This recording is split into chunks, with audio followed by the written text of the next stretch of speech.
ஒட்டடை எடுத்து ரொம்ப நாள் ஆயிடுச்சு, ஒரே குப்பையா இருக்கு. சாந்தா, குப்பை எடுக்க லாரி வருது, சீக்கிரம் குப்பை எடுத்துட்டு வாமா. இதோ வரேன்க்கா. 2 நாளா அந்த தம்பி குப்பை எடுக்க வரல, நிறைய குப்பை சேர்ந்துருச்சு. அக்கா, ஏன்க்கா அந்த தம்பி 2 நாளா குப்பை எடுக்க வரல? என்னன்னு தெரியலமா, வரட்டும் விசாரிப்போம். அதோ வரான் பாரு. அக்கா, குப்பையை கொடுங்கக்கா.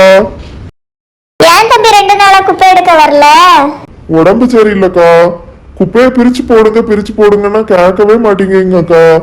நான் தான் இனி உட்கார்ந்து இருந்து பிரிக்கணும். முதல்ல நீ ஒழுங்கா குப்பை எடுக்க வா, அப்புறமா பிரிச்சு போடுறத பத்தி யோசிக்கலாம். எதுக்குக்கா அவங்க கிட்ட போய் சண்டை போட்டுட்டு? அவங்களும் மனுஷங்க தானே, குப்பையை பிரிச்சு போட்டா முடிஞ்சு போகுது. நாளையில இருந்து கரெக்டா பிரிச்சு போட்டுறேன் தம்பி. சரிக்கா, நாளைக்கு வரேன். எனக்கு நிறைய ஜோலி கிடக்குது, நான் அப்புறமா வரேன். ஆமாம், வந்துட்டான் பெரிய இவாளாட்டம்.